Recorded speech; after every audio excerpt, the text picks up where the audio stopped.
Hello friends, welcome to MR की study. देखिए, इस वीडियो हम बात करेंगे IUCL अप्रेंटिसशिप के बारे में। और यहाँ पे हम टेक्निकल करने वाले हैं। टेक्निकल में हम करेंगे न्यूमेरिकल। मैं आपको टॉप 10 न्यूमेरिकल कराने वाला हूँ। इससे रिलेटेड आपको न्यूमेरिकल देखने को मिलेंगे। ठीक है, बहुत ही ज़्यादा इंपॉर्टेंट और डिप्लोमा मैकेनिकल के लिए ये। ठीक है, बाकी नॉन टेक भी करा रहा हूँ मैं, साथ साथ कराता रहूँगा सारी चीज़ें। ठीक है, इसमें हम न्यूमेरिकल देखेंगे। बाकी जिन लोगों ने चैनल को सब्सक्राइब नहीं किया है एमआर की स्टडी को, वो प्लीज़ कर लीजिए चैनल को सब्सक्राइब। ठीक है, सभी लोग चैनल को सब्सक्राइब कर लीजिए।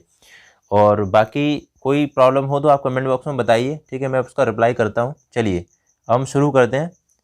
सबसे पहले देखिए, क्वेश्चन आएगा कैसे। देखो, क्वेश्चन देखने में आपको बहुत ज़्यादा हार्ड लग रहा होगा, लेकिन इस टाइप के क्वेश्चन आ जाते हैं। जैसे मान लो 100 क्वेश्चन आपके आए, ठीक है, उसमें से 60 क्वेश्चन तो आएंगे आपके टेक्निकल और 40 क्वेश्चन होंगे लगभग नॉन टेक। ठीक है, नॉन टेक भी करा रहा हूँ, वीडियो देख लेना। 60 टेक्निकल में से आपकी करीबन 2, 3 या 4 न्यूमेरिकल तो देखने को मिलेंगे आपको। तो 1-2 न्यूमेरिकल ऐसे आ जाएंगे जो इस टाइप के होंगे। ठीक है, तभी मैं आपको 10 न्यूमेरिकल करा रहा हूँ, आप देख लेना, इंपॉर्टेंट है। चलिए शुरू करते हैं। इस centrifugal pump need 1000 watt of power when operating at 1500 RPM.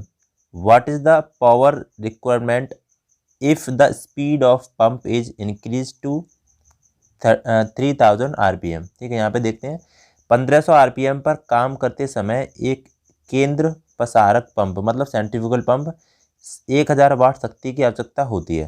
ठीक है, 1500 तो RPM दे दिया और 1000 शक्ति दे दी वाट। अब पंप की जो गति है वो 3000 RPM तक बढ़ा दी जाती है। पहले कितनी थी? 1500 थी, अब कितनी कर दिए? 3000। तो शक्ति की आवश्यकता कितनी हो, तो कितनी शक्ति की आवश्यकता होगी? तो मतलब P1 तो आपको दे रखा है, ठीक है, और तो P2 आपको निकालना है, पावर। चलिए अब हम इसको करेंगे। ठीक है, आप पे अगर आता है तो आप कॉपी पेन पेपर ले लो और सॉल्व करो और आंसर बताइए। ठीक है, सभी लोगों को आंसर बताना है। बाकी मैं इसको कॉपी पे कराता हूँ। ठीक है, हम कॉपी पे करेंगे। चलिए यहाँ पे देखते हैं क्वेश्चन को। देखो, ये कॉपी है मेरी, पैसे से आती है। ठीक है, सभी को पता होगा, तो प्लीज़ थोड़ा सपोर्ट करना। यहाँ पे देखो मैं कैसे आपको बता रहा हूँ। यहाँ पे क्वेश्चन हम 1 देखते हैं।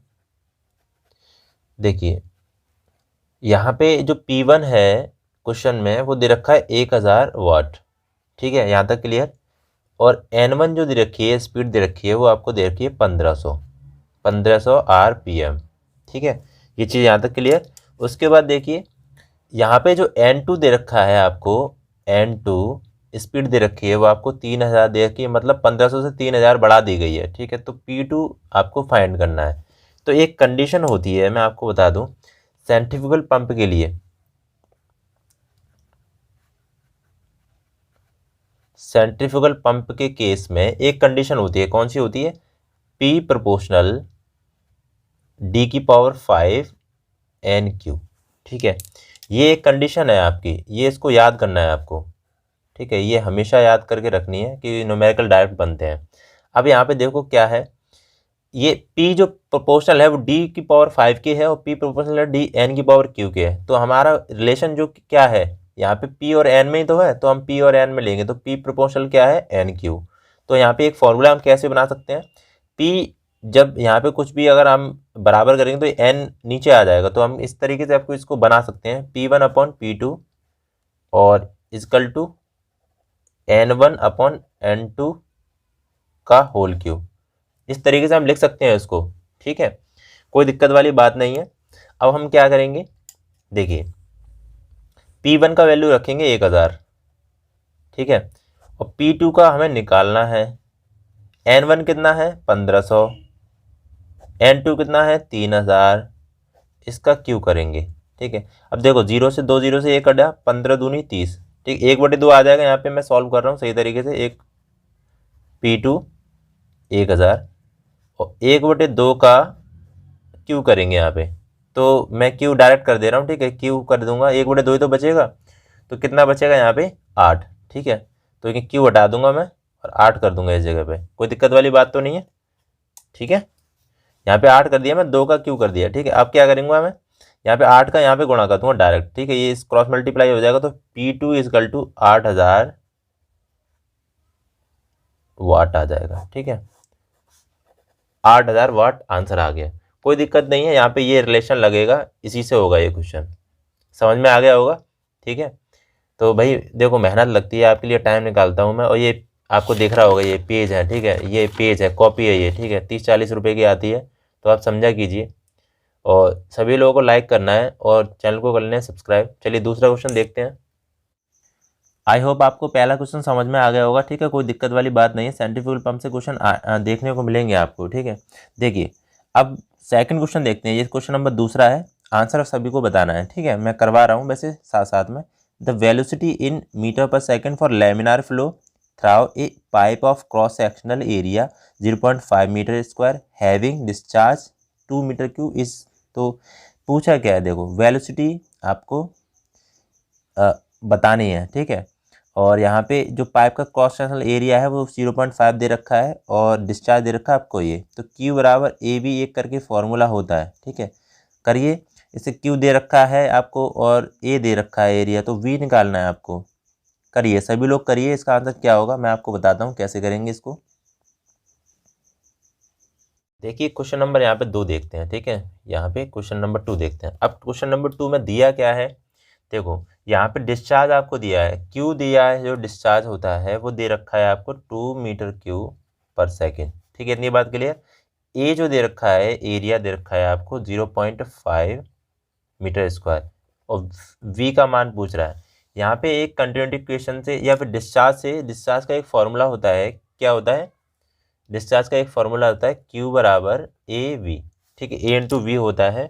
अब देखिए Q का जो वैल्यू है वो हम 2 रख देंगे, ठीक है, और ए का वैल्यू कितना रख देंगे 0.5 इंटू वी। जब वी का वैल्यू निकालोगे आप तो क्या कर दोगे आप, इसको या फिर इसको 2/0.5 लेके आओगे, पॉइंट से जब हटाओगे तो यहाँ पे 10 का गुणा करोगे, 5 से 2 काटोगे, 2 दूनी यहाँ पे कितना आएगा 4, तो वी का वैल्यू आ जाएगा 4, ठीक है। तो ये बी आपका आंसर हो जाएगा इसमें, ठीक है, समझ में आ गया होगा, कोई दिक्कत वाली बात नहीं है। चलिए नेक्स्ट देखते हैं क्वेश्चन। चलिए क्वेश्चन नंबर 3 देखिए, मोस्ट इंपॉर्टेंट क्वेश्चन है, बार बार एग्जाम में पूछा जाता है। देखिए determine the value of absolute pressure if the gauge pressure is 21 bar and atmospheric pressure is 1.013 बार। यदि गेज दाब 21 बार और वायुमंडलीय दाब 1.013 बार हो तो निरपेक्ष दाब का मान ज्ञात कीजिए। तो आपको सभी को पता है P absolute is equal to P gauge plus P ATM, ठीक है, ये करके कुछ होता है एक फॉर्मूला, तो आप इसमें रख दोगे P गेज प्लस कर दोगे P ATM रख दोगे, ठीक है। तो इसको कैसे करेंगे बताइए, सभी लोगों का आंसर साथ साथ में बताते रहना है, ठीक है। देखिए कैसे करेंगे। चलिए क्वेश्चन नंबर यहाँ पे 3 देखेंगे अब, ठीक है, क्वेश्चन नंबर 3 देखेंगे। क्वेश्चन नंबर 3 में देखो क्या दे रखा है, क्वेश्चन नंबर 3 में आपको देख रखा है, देखो गेज दाब दे रखा है आपको PGUAG, ठीक है, गेज दाब दे रखा है, कितना दे रखा है 21 बार, ठीक है, ये बात यहाँ तक क्लियर। उसके बाद देखो क्या दे रखा है आपको, आपको एटमॉस्फेरिक प्रेशर दे रखा है, मतलब ATM प्रेशर, तो ATM प्रेशर कितना दे रखा है आपको 1.013, ठीक है, ये चीज़ यहाँ पे हो गई।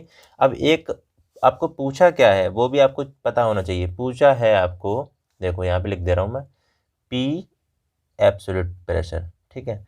तो एब्सोल्यूट प्रेशर आपको देखो एक इक्वेशन होती है, P absolute pressure is equal to P ATM, मतलब atmospheric pressure plus P gauge pressure, ठीक है, ये इक्वेशन आपको हमेशा याद रखनी है, कैसे भी पूछ सकता है वो।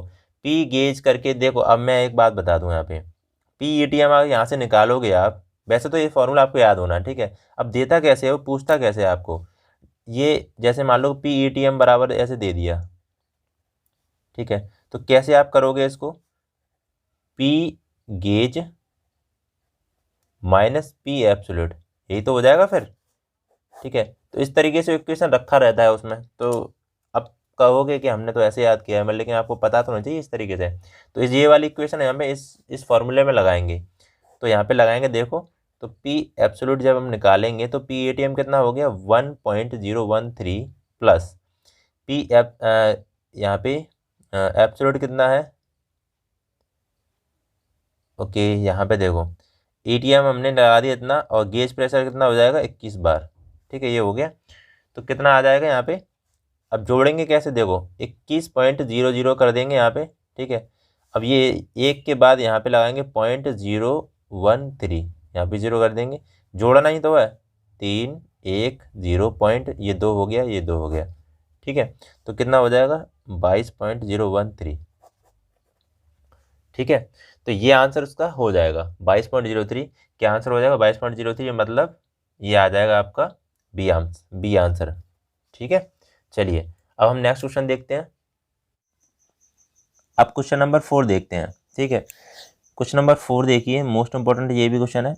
ए स्क्वायर, यहाँ देखो, A square surface 3 metre into 3 metre lies in a vertical line in a water with the upper edge at water surface, the hydrostatic force on square surfaces। देखो बहुत इंपॉर्टेंट है, हाइड्रोस्टैटिक फोर्स फ्लूइड मैकेनिक्स में second chapter का question है ये। एक वर्गाकार सतह 3x3 पानी में ऊर्ध्वाधर रेखा में वर्टिकल लाइन में पड़ती है, उसकी ऊपरी सिरा पानी की सतह पर है और वर्गाकार सतह पर द्रव स्थैतिक हाइड्रोस्टैटिक बल होगा, ठीक है।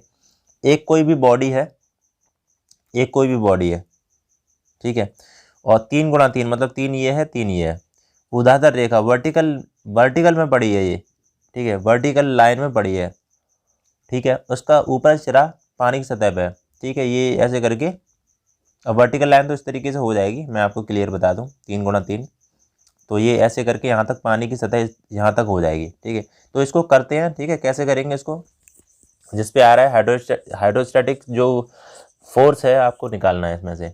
चलिए देखते हैं। क्वेश्चन नंबर 4 में आपको दे क्या रखा है, आपको एक स्क्वायर सरफेस मतलब एक बॉडी दे रखी है, ठीक है। यहाँ पे आपको दे रखी है एक बॉडी, ठीक है। मैं इसको बनाता हूँ थोड़ी सी,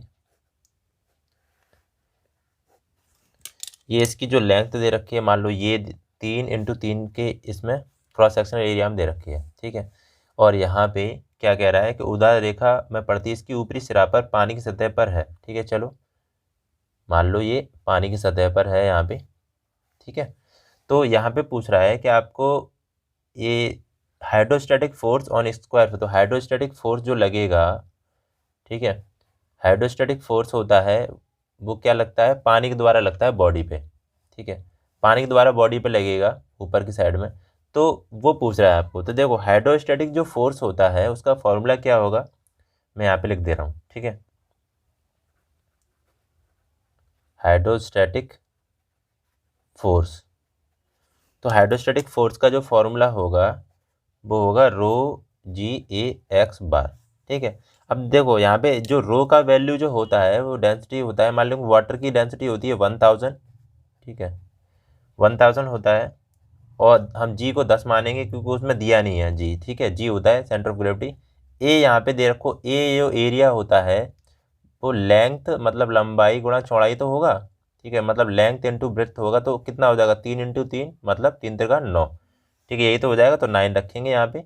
एंड एक्स बार, अब एक्स बार कैसा होता है, एक्स बार जो निकालना है हमको, तो बॉडी जो होती है ना, 3 ये बॉडी जो रखी है उसका बट्टे 2 कर दो, ठीक है, 3/2 करोगे आप तो 1.5 आ जाएगा मीटर, ठीक है, ये याद रखना। तो 1.5 यहाँ पे रख देंगे। अब हम इसको सॉल्यूशन करेंगे, तो देखो ये कितना हो गया, ये 0 ये गुणा किया मैंने इंटू 9 इंटू, अब देखो 15 रख दूंगा तो एक 0 यहाँ पे काट दूंगा, कोई पॉइंट यहाँ पे कर दूँ काट दूंगा, तो यहाँ पे कितना आ जाएगा, यहाँ पे 0 0 इंटू 15 में 135, तो यहाँ पे कितना आ जाएगा 135.00 किलोग्राम, ठीक है। तो ये आंसर आपका हो गया, तो ये आंसर आएगा बी ऑप्शन, ठीक है, ध्यान रखना। समझ में आ गया होगा, कोई दिक्कत वाली बात नहीं है। ये क्वेश्चन बहुत ज़्यादा पूछा जाता है हर एक एग्जाम में, आप किसी भी एग्जाम में जाना वो वहाँ पे मिलेगा ये क्वेश्चन। चलिए तो नेक्स्ट देखते हैं क्वेश्चन। चलिए इस क्वेश्चन को देखिए, क्या क्वेश्चन, क्वेश्चन नंबर 5 है, देखिए what is the pressure equivalent to water column of height is 1 metre, मतलब कह रहा है कि 1 मीटर ऊंचाई के पानी के स्तंभ के बराबर दाब क्या होगा। देखिए तो आंसर क्या होगा भाई, बताइए, सॉल्व करिए सभी लोग, ठीक है, सॉल्व में साथ साथ करता जाता हूँ, इसका मतलब आप भी जल्दी जल्दी करो, और जिससे आपको आंसर पता चले कि क्या है एक्चुअल में। बहुत अच्छे क्वेश्चन है ये सारे। चलिए इसको करते हैं, कैसे करेंगे।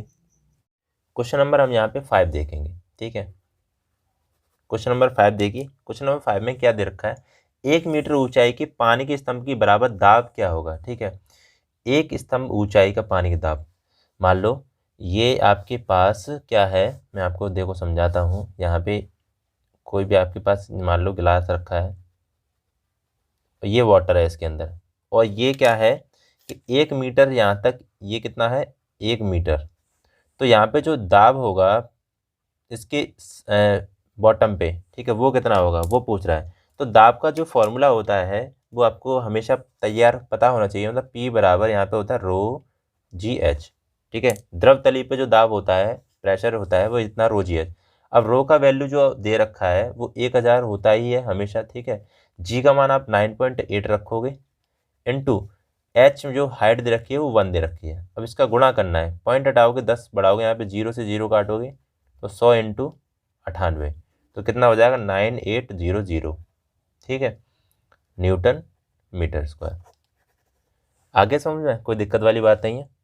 चलिए ऐसे करते हैं क्वेश्चन, तो ये क्वेश्चन बहुत आते हैं, ठीक है। चलिए लाइक कर देना, आपको बार बार मैं इसलिए कह रहा हूँ कि थोड़ा मतलब समझा कीजिए, ठीक है। मेहनत लगती है इसमें बताने में, सारी चीज़ें मतलब तरीके से आपको बता रहा हूँ मैं। चलिए देखते हैं next question. Very very most important question है ये, वेरी वेरी मोस्ट इंपॉर्टेंट, ठीक है। IMP लगा रहा हूँ इस पर, इसको करना ध्यान से। देखिए, an oil has kinematic viscosity 1.5 into 10⁻⁴ metre square second and specific gravity 0.6। What is the dynamic viscosity is the kilogram metre per unit. Hindi वाले आप देख सकते हो क्या है, तेल की जो शुद्ध गतिक श्यानता है वो इतनी दे रखी है, एंड तथा विशिष्ट गुरुत्व है, स्पेसिफिक ग्रेविटी 0.6 दे रखा है, यूनिट में गति की श्यानता ज्ञात की। मतलब डायनामिक विस्कोसिटी आपको सिंपली जो विस्कोसिटी है म्यू, वो आपको फाइंड करना है, ठीक है। देखिए कैसे करेंगे, सभी लोगों को अगर किसी को आता है तो आप बताइए, अच्छी बात है, अच्छे लेवल का क्वेश्चन है, ठीक है। अब क्वेश्चन में अपडेट हो चुका है चीज़ों में, तो इस टाइप के क्वेश्चन आने लगे हैं अब। चलिए कैसे करेंगे इसको देखते हैं। चलिए यहाँ पे हम देखते हैं अब क्वेश्चन नंबर यहाँ पे 6वां, ठीक है। 6 नंबर क्वेश्चन देखते हैं, मोस्ट इंपॉर्टेंट क्वेश्चन है जो मैंने आपको बताया था। यहाँ पे देखो क्या क्या दे रखा है वो हम सबसे पहले देखेंगे। देखो सबसे पहले एन ऑयल काइनेमेटिक विस्कोसिटी जो दे रखी है, काइनेमेटिक विस्कोसिटी होती है वो होती है V, और V जो दे रखी है ऑयल के केस में, ऑयल, ठीक है, ऑयल है यहाँ पे, वो दे रखी है 1.5 इंटू 10⁻⁴, ठीक है। ये चीज़ यहाँ तक क्लियर। उसके बाद देखिए यहाँ पे जो स्पेसिफिक ग्रेविटी दे रखी है, ठीक है, स्पेसिफिक ग्रेविटी दे रखी है, स्पेसिफिक ग्रेविटी दे रखी है, वो दे रखी है 0.6, ठीक है। और 0.6, तो यहाँ पे जो एक बात और बता दूं, जब स्पेसिफिक ग्रेविटी आपको 0.6 दे रखी है तो हमेशा, ठीक है, ऑयल के केस में है ये, ऑयल के केस में, तो स्पेसिफिक ग्रेविटी हमेशा जो दे रखी है होती है उसमें हम 1000 का गुणा करेंगे, तब हमारी यहाँ पे निकलेगी कितनी, 600 किलोग्राम पर मीटर क्यूब, ठीक है। ये चीज़ यहाँ तक क्लियर। अब देखो यहाँ पे एक फॉर्मूला बनेगा क्या कि जब म्यू ऑयल की विस्कोसिटी आप निकालोगे तो ये बनेगा V, मतलब dynamic viscosity oil into rho oil.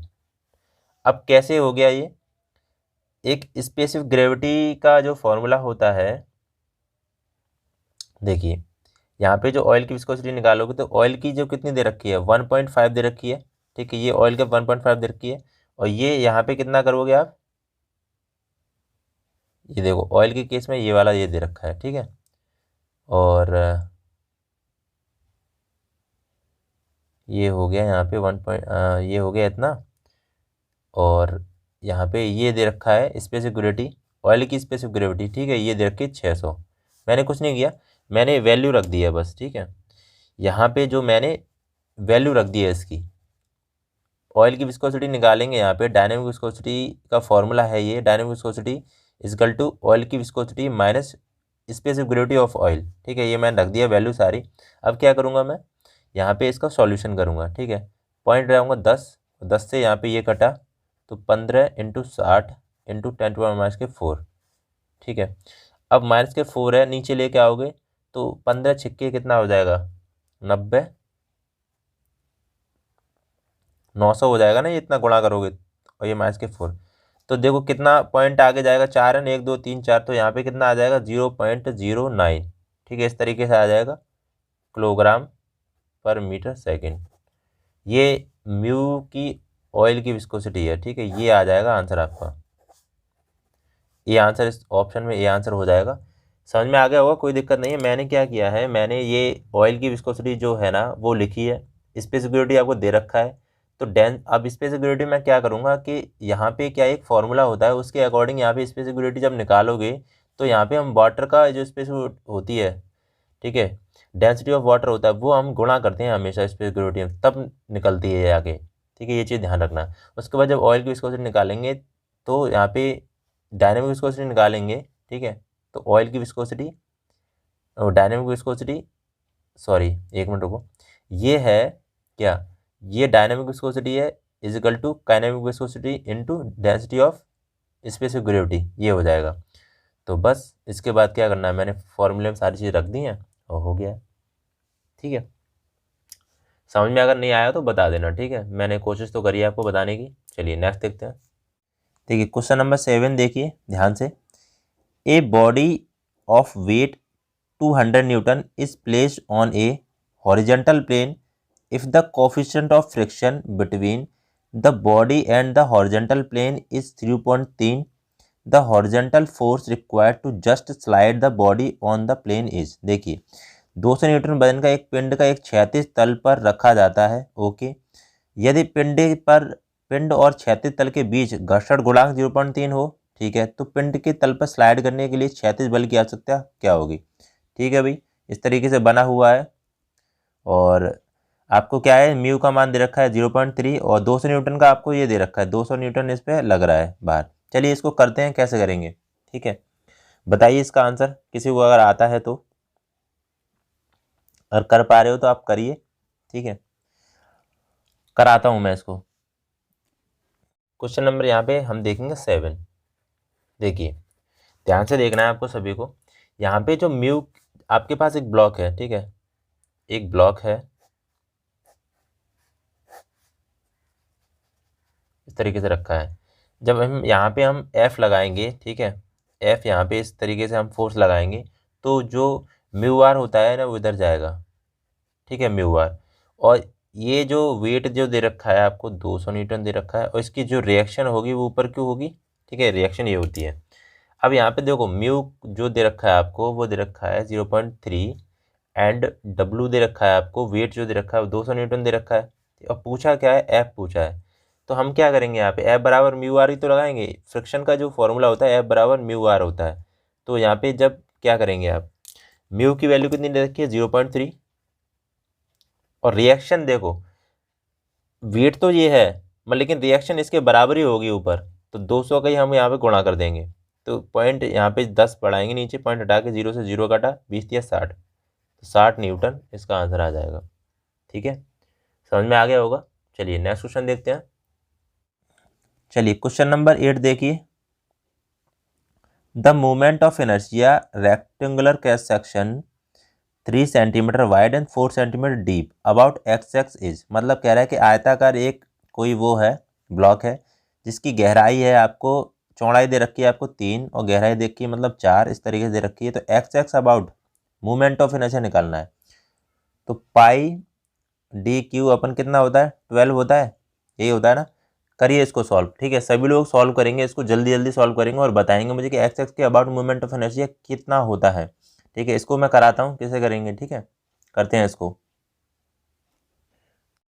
देखिए क्वेश्चन नंबर यहाँ पे 8 देखेंगे हम। देखिए इसमें है क्या, क्वेश्चन में ये कह रहा है कि एक आयताकार भाग की चौड़ाई, मतलब आपको दे रखा है, आपको 3 और 4 दे रखा है। मैं यहाँ पे बना रहा हूँ एक आयताकार, मतलब रेक्टेंगुलर बॉडी है, ठीक है। और इसमें 3 सेंटीमीटर 4 सेंटीमीटर दे रखा है, ये 3 सेंटीमीटर है, ये 4 सेंटीमीटर है। और आपको एक्स एक्स के अबाउट, ये एक्स एक्स होता है, ये होता है बाई बाई, ठीक है। ये चीज़ हो गई यहाँ पे। मूवमेंट ऑफ इनर्शिया आपको फाइंड करना है, क्या होता है, आई एक्स एक्स आपको फाइंड करना है, ठीक है। तो यहाँ पे आई बाई बाई भी मैं आपको बता दूंगा क्या होता है, क्योंकि दोनों भी पूछ सकता है कुछ भी।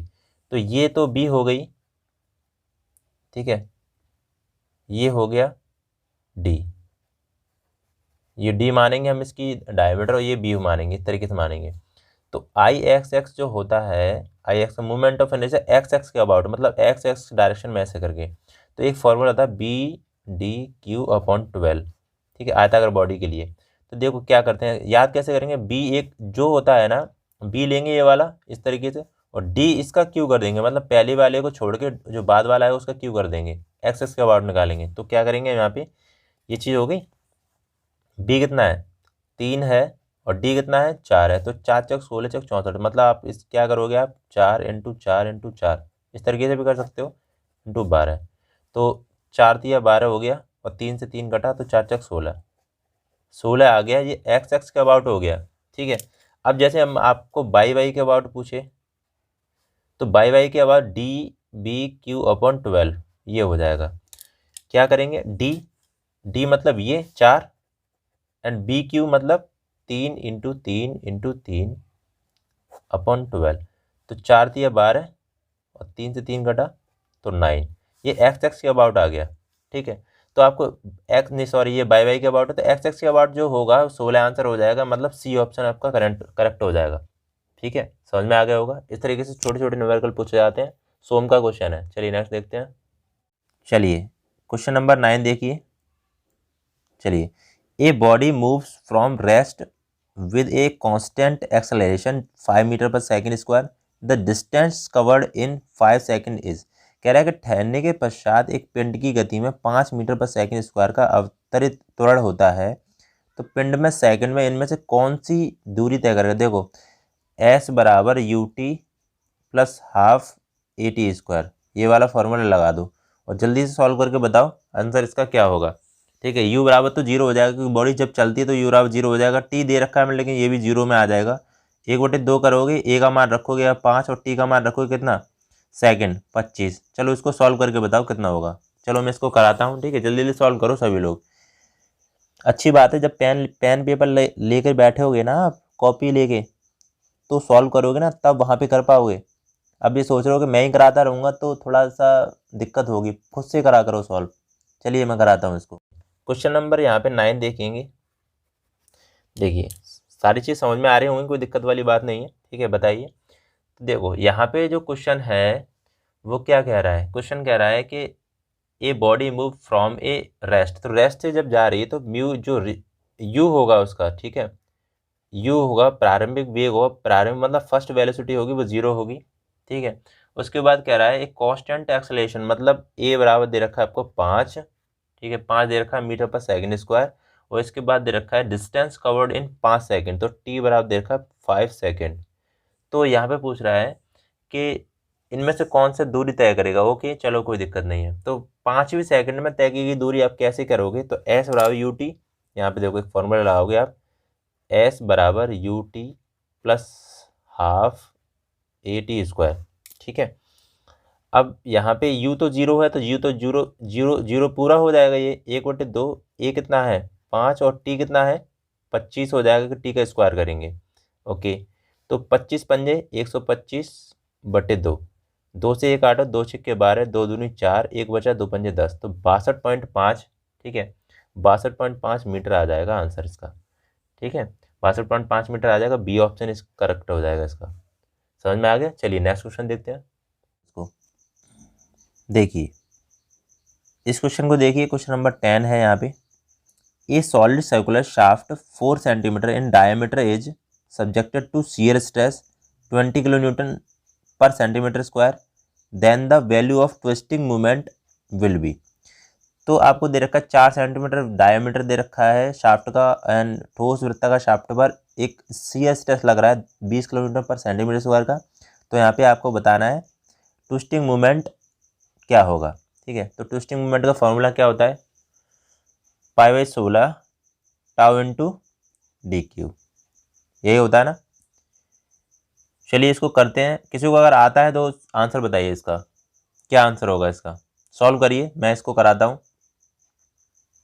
बताइए बताइए सभी लोग बताइए, ठीक है, अच्छी बात है इसको सॉल्व करना, क्वेश्चन को कराते हैं। चलो इसको क्वेश्चन नंबर यहाँ पे 10 देखेंगे अब, ठीक है।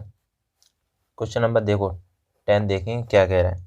क्वेश्चन नंबर 10 में कह रहा है आपको टाउ जो दे रखा है परमिसिबल स्ट्रेस दे रखा है वो आपको 20 kilo newton per centimetre square दे रखा है, ठीक है। टी आपको फाइंड करना है इसमें से, और डायमीटर जो दे रखा है वो दे रखा है 4 सेंटीमीटर। ये चीज़ हो गई यहाँ पे। और आपको पूछा है ट्विस्टिंग मूवमेंट, तो देखो ट्विस्टिंग मूवमेंट का जो फॉर्मूला होता है वो टाउ बराबर 16t/πdq, या आपको टी बराबर जो हम निकालते हैं, टी बराबर जब निकालेंगे pi by 16 tau into D Q होता है, ठीक है। ये होता है जो मैंने अभी बताया था पहले, टी बराबर पाई/16 टाइम इंटू डी क्यू होता है। तो यहाँ पे टाउ का वैल्यू निकाल लिया है, बस टाउ का वैल्यू जब निकालोगे तो 16t/πdq हो जाएगा, ठीक है। ये फॉर्मूला इंपॉर्टेंट है, याद रखना हमेशा। तो टाउ का वैल्यू यहाँ पे हम इस तरीके से कर लिया है। तो यहाँ पे हम क्या करेंगे, इस वाले फॉर्मूले में सारी चीज़ें हम रखेंगे। देखो टाउ बराबर दे रखा है 20 और 16 इंटू टी आपको फाइंड करना है, पाई इंटू डी क्यू कितना है, 4×4 = 64 हो जाएगा, ठीक है। 4 का क्यू करोगे तो इस तरीके से इधर पहुँचाओ इसको, 20 into pi into 64 16 into T, ठीक है। ये हो गया। जब टी का वैल्यू निकालोगे आप, देखो 16×4 = 64 यहाँ पे काट ले रहे हैं, ठीक है। और 20×4 = 80, तो 80 यहाँ पे 80 पाई आ जाएगा, 80 पाई किलो न्यूटन सेंटीमीटर। क्या आंसर हो जाएगा इसका, डी ऑप्शन, ठीक है। डी ऑप्शन हो जाएगा। समझ में आ गया होगा, कोई दिक्कत नहीं है। ये एक फॉर्मूला होता है, टी बराबर पाई/16 टाइम टू डी को टॉर्क का, तो ट्विस्टिंग मूवमेंट का होता है, सॉरी। तो यहाँ पे कुछ नहीं है, इसको इस फॉर्म में लिख रखा है, इस फॉर्म में भी आ जाता है ना कभी कभार, तो ये दोनों फॉर्मूले एक जैसे ही हैं, ठीक, कोई दिक्कत वाली बात नहीं है। चलिए, तो यहाँ तक समझ में आ गई होंगी चीज़ें। क्वेश्चन नंबर जो 11 है वो आपको कमेंट बॉक्स में आंसर बताना, सॉल्व करके अच्छी तरीके से सॉल्व करना और उसका सही से आंसर बताना। चलिए देखते हैं। देखिए ये क्वेश्चन नंबर 11 है, ठीक है। इसका आंसर आपको कमेंट बॉक्स में बताना है, कमेंट बॉक्स में सभी को सॉल्व करके बताना है ईमानदारी से, ठीक है, कोई दिक्कत वाली बात नहीं है। ये कह रहा है a water main 2 metre in diameter contain a fluid having pressure 5 kilogram per centimetre square if the maximum permissible tensile stress in the metal is 100 kilogram per centimetre square, the thickness of metal required will be. देखो क्या दे रखा है, 1-2 metre व्यास के जल प्रणाली, मतलब water man में एक तरल का दाब दे रखा है, प्रेशर दे रखा है, पी दे रखा है आपको 5 kilogram per centimetre square, D दे रखा है आपको 2 मीटर, एंड धातु का जो स्ट्रेस है, ठीक है, स्ट्रेस देख रखा है, परमिसिबल स्ट्रेस वो देखा है सिग्मा, ठीक है, 100। तो आवश्यक धातु की मोटाई क्या होगी, आपको टी ज्ञात करना है। सिलेंडर वाला क्वेश्चन पड़ेगा सोम में, ठीक है, थिक सिलेंडर थिन सिलेंडर, उससे क्वेश्चन है ये। तो सॉल्व करके बताना कौन सा फॉर्मूला लगेगा इसमें, और सॉल्व करके आंसर बताइए सभी लोग, ठीक है।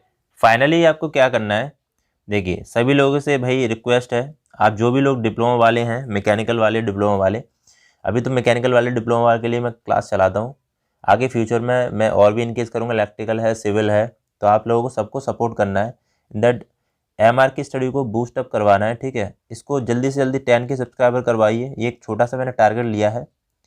और कोई दिक्कत अगर आपको लग रही है, देखो टेलीग्राम वीडियो के 3 दिन बाद मैं लगभग PDF देता हूँ, ठीक है। तुरंत PDF डालने का मतलब क्या है, एक बात बताइए, मैं मेहनत कर रहा हूँ आपके लिए, जब मेरा वीडियो चलेगा ही नहीं, सब मैं PDF बना के सबको दूंगा, तो मुझे क्या मिलेगा। सब कोई फ्री में मेहनत नहीं करता है, मैं आपको क्लियर बता दूं, कोई फ्री में मेहनत नहीं करता मैं, लेकिन आपको मैं एक बेस्ट कंटेंट प्रोवाइड करता हूं मेहनत करके, आप सभी लोग जानते हो, बेस्ट से बेस्ट कंटेंट, और एक अच्छी तरीके से मतलब मैं बताने की कोशिश करता हूं आपको। अगर कोई दिक्कत होती है तो आप पूछ लिया करो, कोई दिक्कत वाली बात नहीं है।